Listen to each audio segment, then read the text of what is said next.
Hi. Hi. What's up? What's up? Cheers. Welcome to this edition of Road Trippin. I'm Allie Clifton.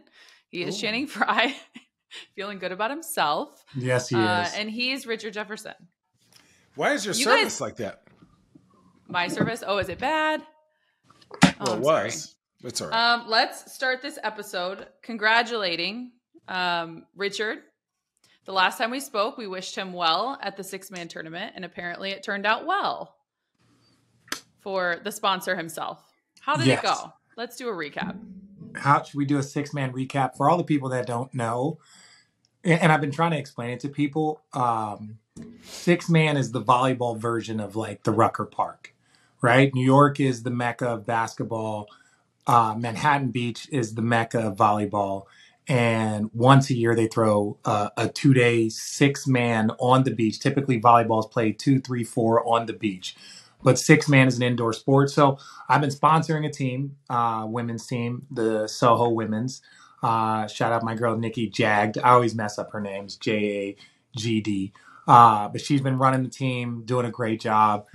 This is our second year being in the finals on the men's and the women's. We went 0 for 2, which is, again, look, we're competitors, but getting to the finals is still cool.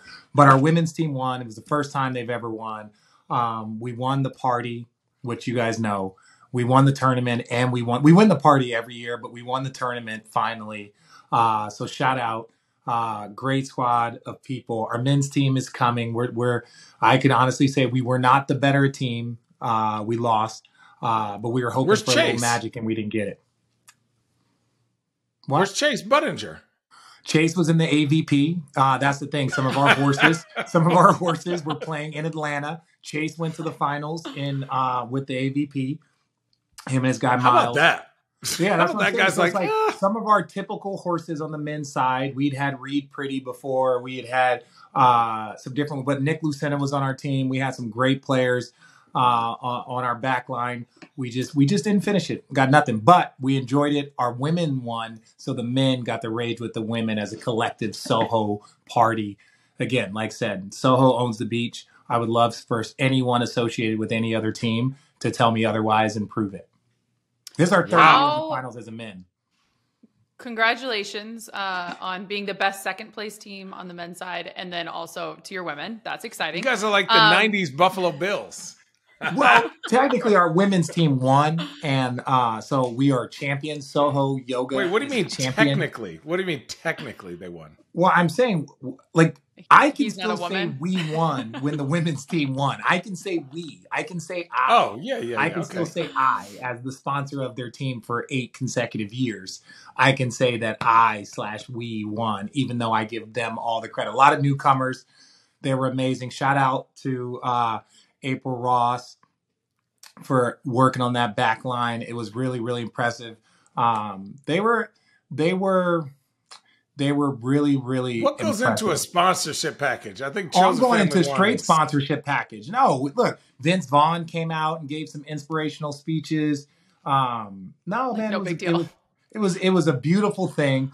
I don't even know what else to really say about it other than we're awesome. What entails a sponsorship package? Like, what entails? Yeah. What do you have to do? What do you have to do? What do you have to do? You got to make hats. You got a sponsor party. We first of all, you get gear. And hang on. Time out. Richard, did you do anything of it, or are you just taking credit for being the sponsor? I do it all. The person who writes the checks gets the trophy first.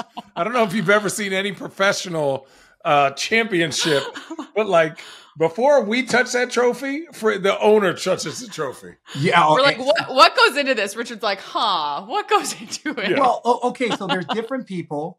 There are different people that have different responsibilities. Let's just say that. Everyone has different responsibilities. So I don't, He don't know. What does a sponsorship check look like? Everyone has different responsibilities, right? Like, for instance, April Ross and Nikki they're both pregnant. Alex Kleiman, they were gold medalists in the Olympics. She just had a baby. So they were coaches. They were coaches. Yeah. Me as the sponsor, I make sure that they are fed.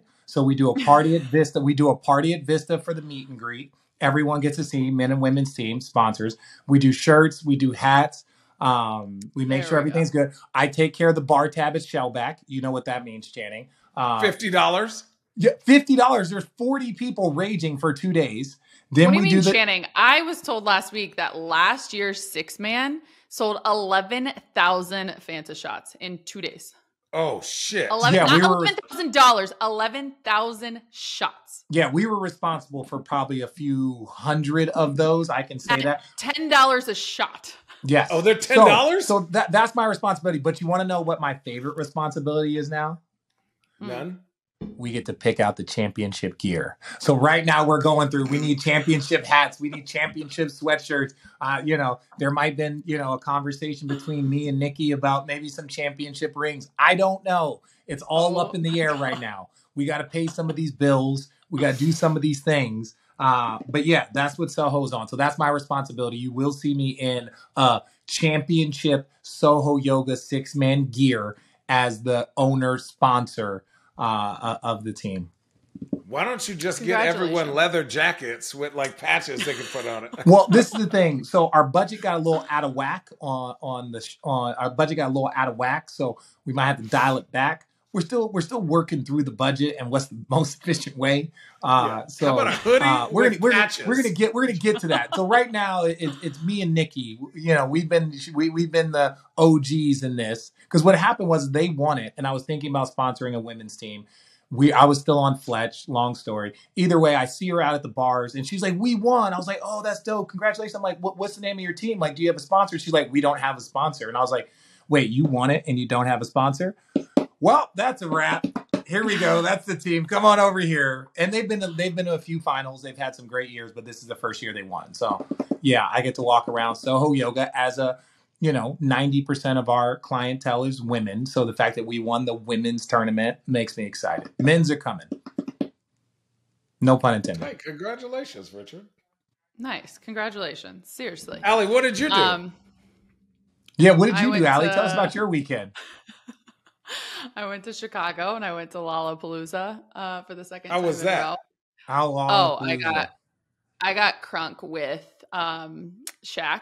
Shaq DJ Diesel was fucking phenomenal. Excuse my language. You got what? With who?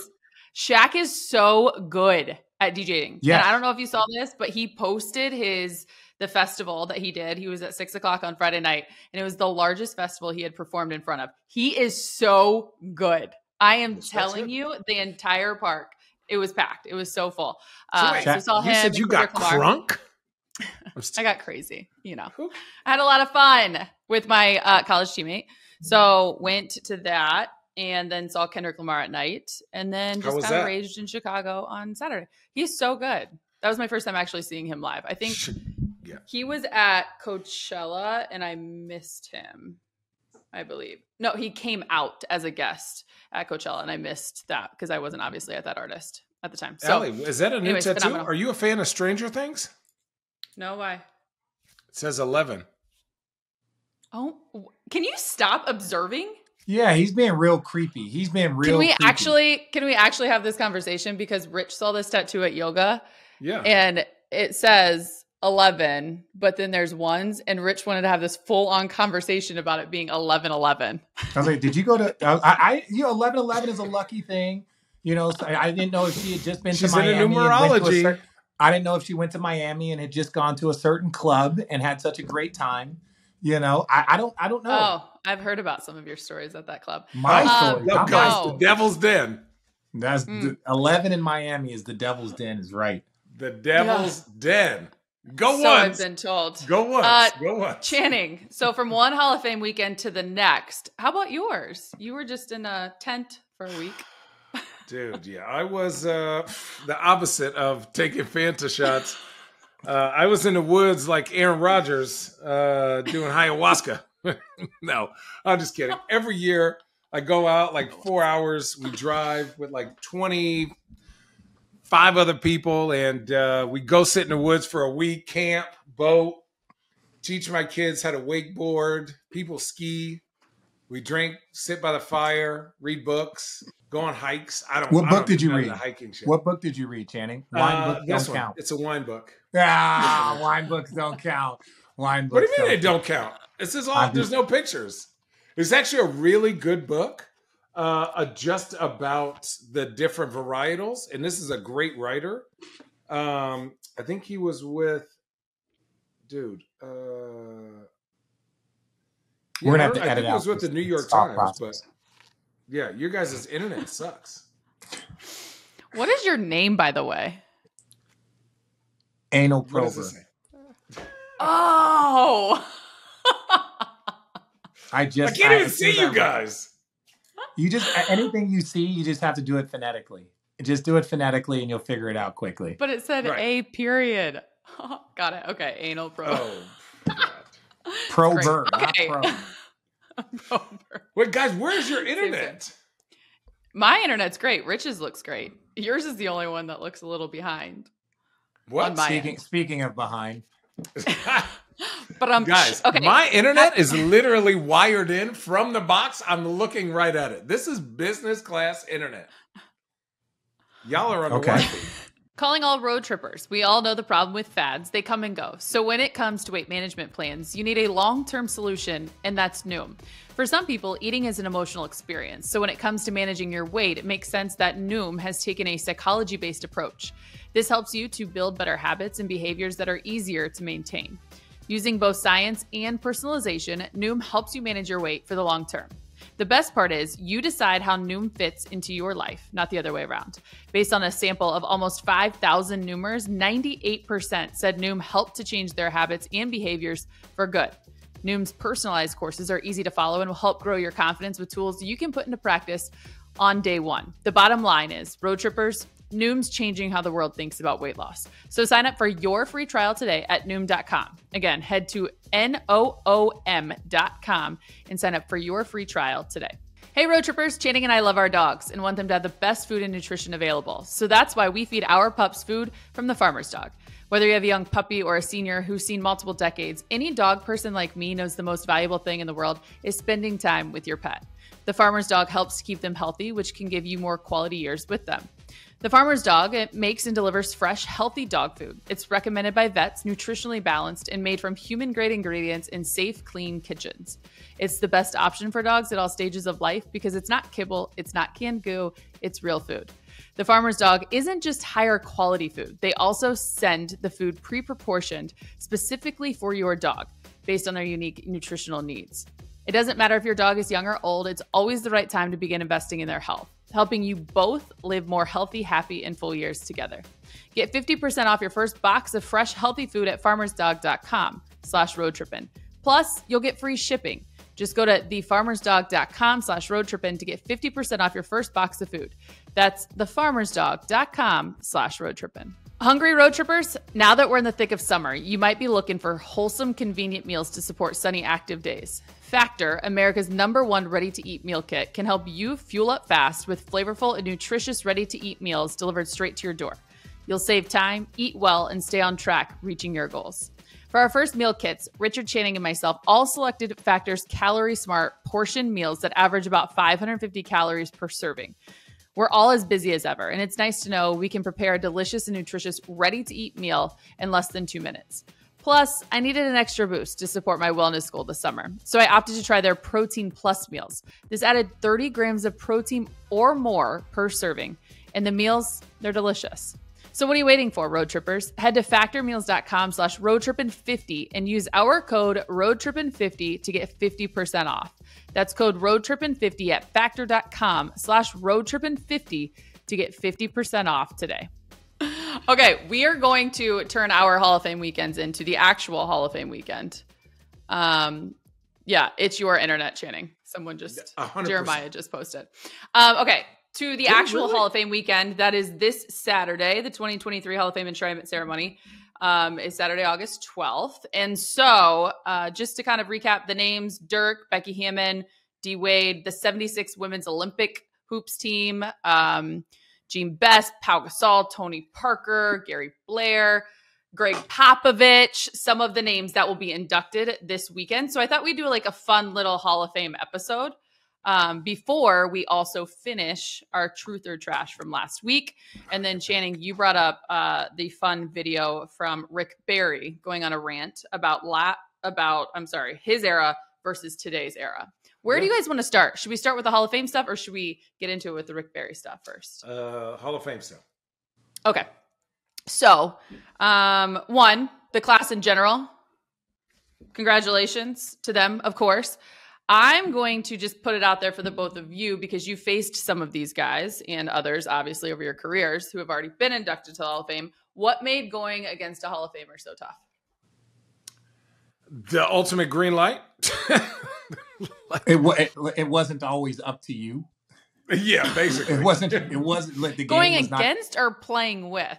No, going against. Both. Okay. Look. Because you can play the best defense possible and do everything that you'd practice on a scout. You're not guarding Dirk. Like, no. What are you supposed to do? Like, you're just like, and I'm 7. He's taller than me. I'm 7 foot.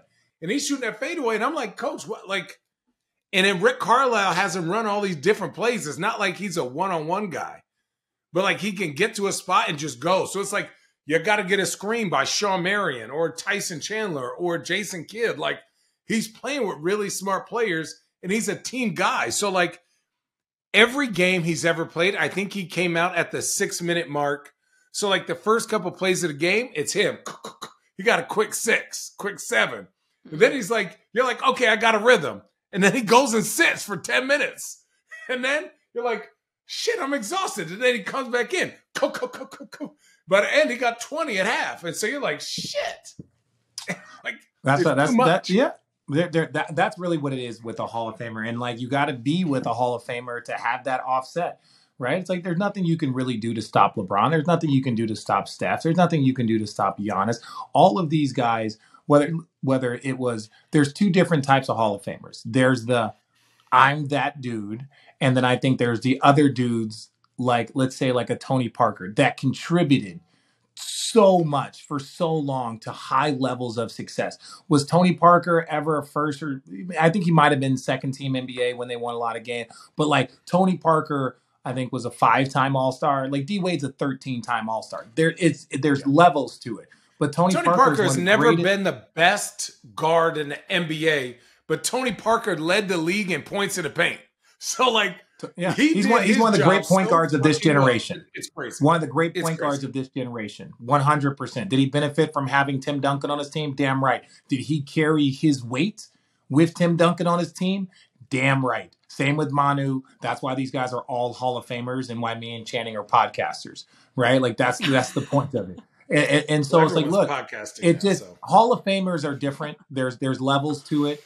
There's certain guys, like Tim Duncan was, first team All NBA his rookie year, right? That was that guy. Dirk, Bron, who else is in Popovich? We know what he's done. Like, there's just so many guys. It's like, to say the Hall of Fame is created equal. That's why the Basketball Hall of Fame is one of the most unique Hall of Fames of all the sports, because it's not the NFL Hall of Fame. There's the Major League Baseball Hall of Fame. Anything that you do not in NFL or not in Major League Baseball, none of it counts. For the Basketball Hall of Fame, you can be a great college player, you can be a great Olympian, you can be all of these things, and it all gets lumped together into like one beautiful Hall of Fame. But respectfully, the Hall of Fame, and please, people, don't say this, it is very difficult to get in from a strict players number standpoint into baseball. Like, there are MVPs that are not in the Baseball Hall of Fame. Yeah. And it's not just one. There's a few guys that have won the MVP. And if you win an MVP in basketball, you're in the Hall of Fame. If you win an MVP in football, you're all in the Hall of Fame. Is there someone, basketball-wise, so far that is eligible to be in the Hall of Fame but is not, in your eyes? That should be in the Hall of Fame? I'm saying, like, obviously current players, obviously excluding all that, but guys that should be that aren't in it yet. Can I say, this is going to give me a trouble. I would say this, and there's been conversations and this and that. Shawn Marion, while he's a very unique player, he kind of was talking, I think it was recently, they were talking about that 7 seconds or less team being disrespected because the way the game has changed, and they weren't giving credit as innovators because they didn't go far enough and win a championship. But I think when you look at there's probably a lot of play. I think Robert Ory, in my opinion, as a champion, deserves, because he was a huge part. Hit big shots in every single one of those, from when he was young in Houston till he was at the end of his career in San Antonio. The man made big shots with Lakers, big shots. It was constant. I think as a champion, and if that's what we're going to award, like I would reward that. But I do think there are guys that, like Sean Marion, who helped change the way the game was being played at the time. They were very, very successful. You know, if you look at his total numbers, points, rebounds, assists, blocks, and steals, there's not many people that have reached that total number that he has. Now, is he a Hall of Famer? That ain't up to me. But there are guys that, when you look at some of the other criteria of players that have made it in, there's probably a few guys that you wouldn't think are necessarily Hall of Famers, but definitely can deserve some consideration. Yeah, I think it's kind of weird. Like, what is the criteria? And then what are you talking about, like impactfulness? Are you saying, did this player get everything out of his body was he transformative for the game? Right. I mean, here's a probably one of my favorite players of all time to just watch, because he was the opposite of me, was Zach Randolph. Like, I don't understand, like, how he moves it seems so slow, but he was dominating in every place that he ever went.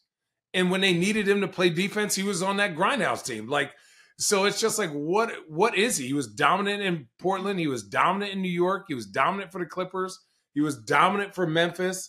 Like, he's just, to me, he's one of those guys that made the league in the early 2010s, 2000s. Like, so amazing, especially at that power forward position. Now, here's a question. And I know this is our guy, and so I want us to be unbiased. If Kevin were to retire tomorrow, is he a Hall of Famer?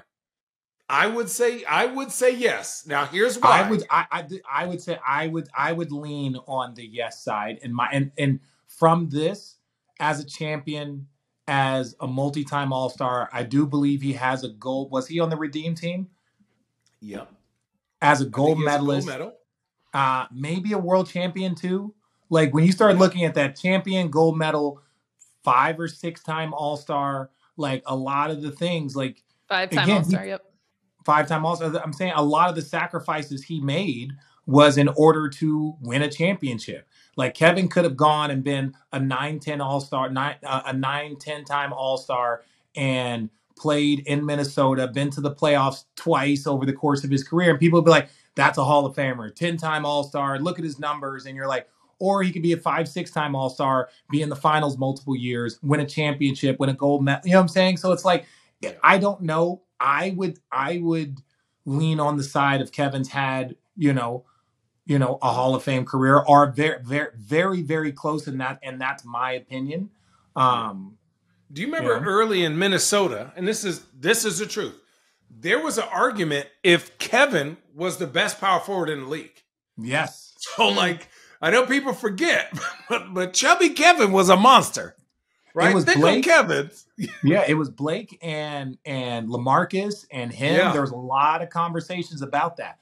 And like, the fact that who would you take, right? Yeah, and the fact that Kev went to a spot, changed his game, kind of like Chris Bosh did, changed his game, and at times might have been the odd man out because of what was asked of him. Right. Isn't that what being a champion is? Isn't that what, like, I'm going to sacrifice my individual greatness for team greatness? And so I would give him a nod, I think, at the end of his career at the power forward, what he's done, his numbers that he's going to potentially hit, 20,000 points, X amount of whatever. Kevin averaged 19 and 12 in 6 seasons in Minnesota. 19 and 12, 82% from the free throw line. Yeah. As shot a 49% power forward in the Western Conference. So the Western Conference was LaMarcus, Powell, Ron Artest in Sacramento, right? Then you have Chris Kaman and Elton Brown, Zach Randolph, Mark Gasol, Pau Gasol, Bynum, Amari, Carlos Boozer, Mehmet Okur. Then you have Dirk, Tim. Then you have, who is on the Rockets? I mean, don't get me wrong. Carl Landry was nice, but he's not, he's not on that list. Then we had, David West. Then we have Steven Jackson and Bertans and Matt Barnes and Golden State, right? So, like, there was a lot. Beast. There was a lot. And to be doing 19 and 12.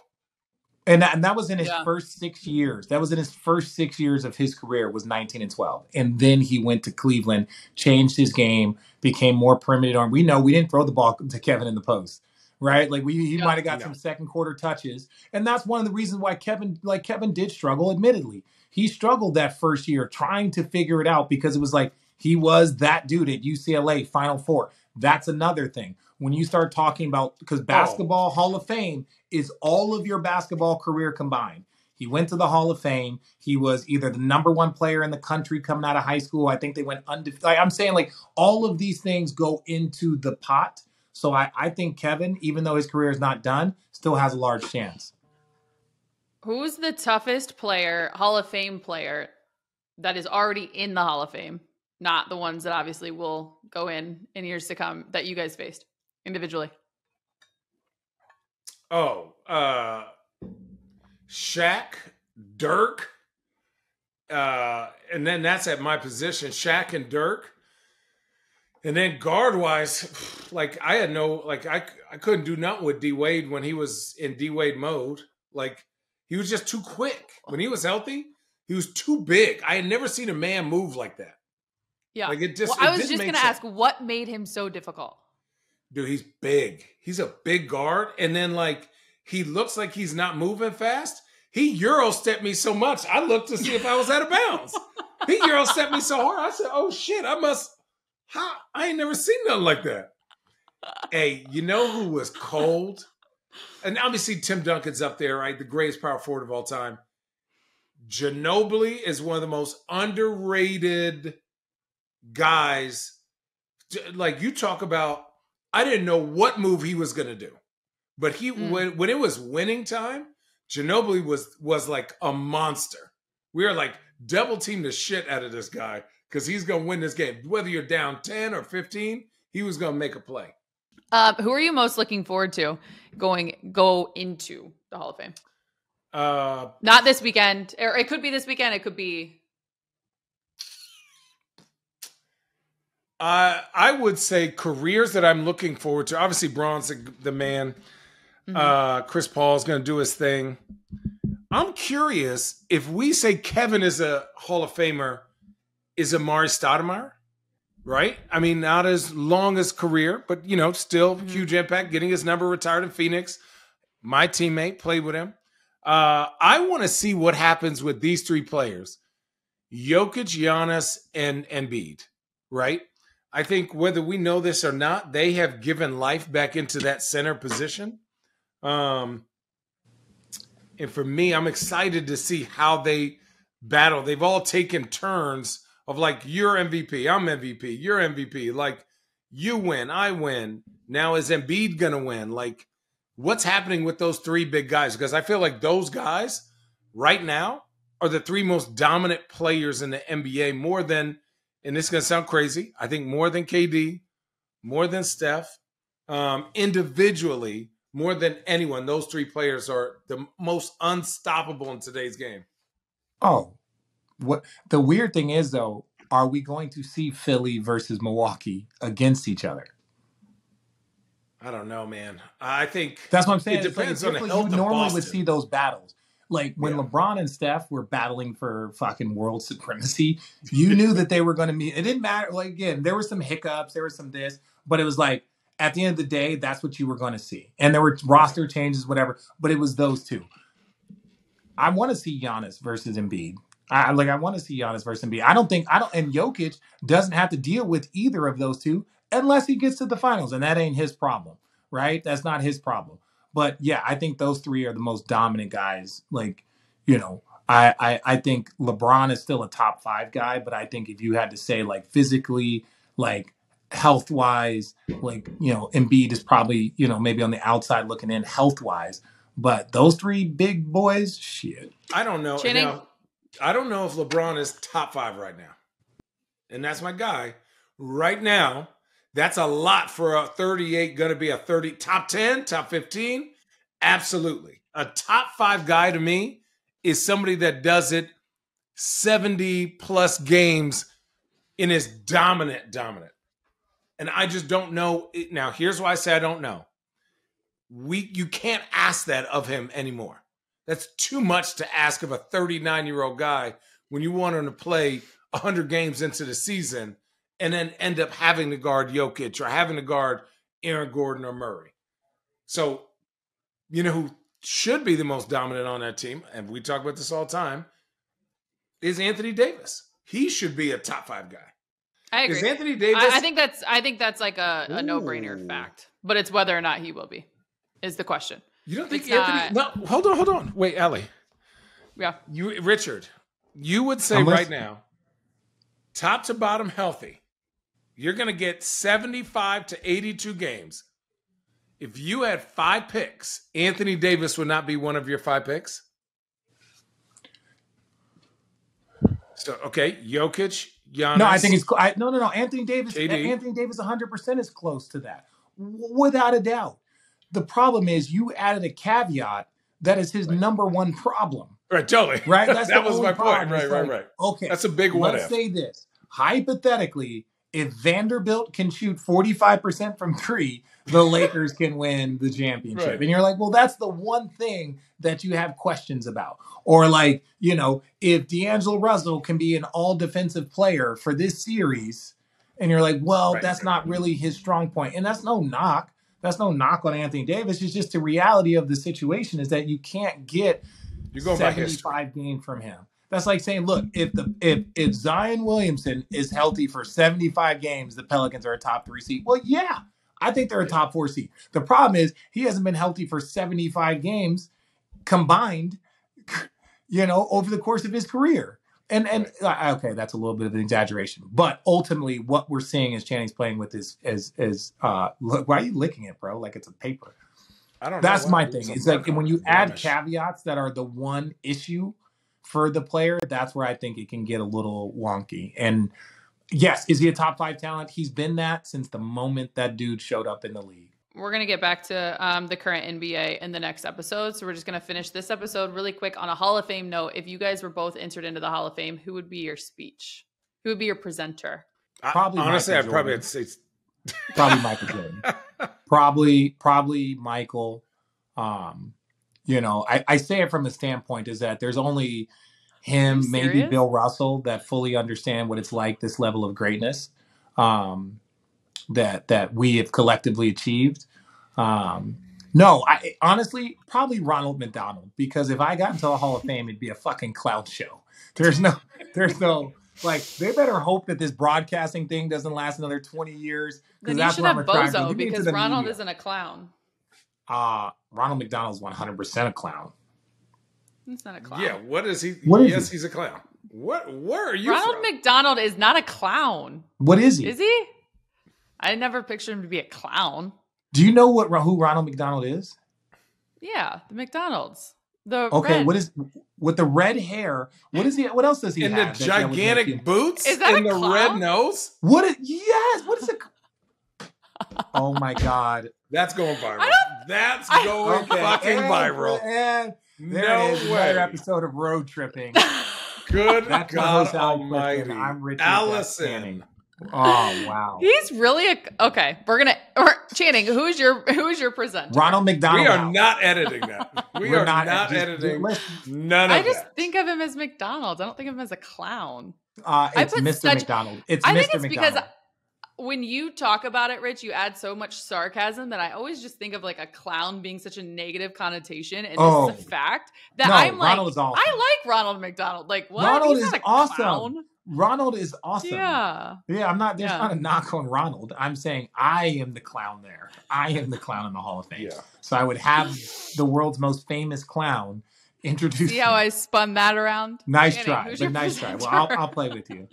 I'm just going to go by who got me the biggest paycheck, and that's Steve Nash. So I would have Steve Nash to go do it. He would tell stories about how cheap I was, but literally I was on veteran minimum, motherfuckers. They kept making me pay for bills, and my shit would bounce. That was Nate McMillan's fault. That also is true. You know who would be really good for the both of you if you guys both went at the same time? Kevin Love. Kevin Lovey? Hey, I'm not holding my breath here, okay? When Kevin goes into the Hall of Fame, you two. No, he needs somebody that's already in there. No. Is that what they would not let us near there? That shows you how much I know. You need someone that's in the Hall of Fame? Yeah, I'm pretty sure you do. I don't. Well, again, neither of us are familiar with it. Let's take this clown show to the next episode. Bye. It's another edition of Road Trippin.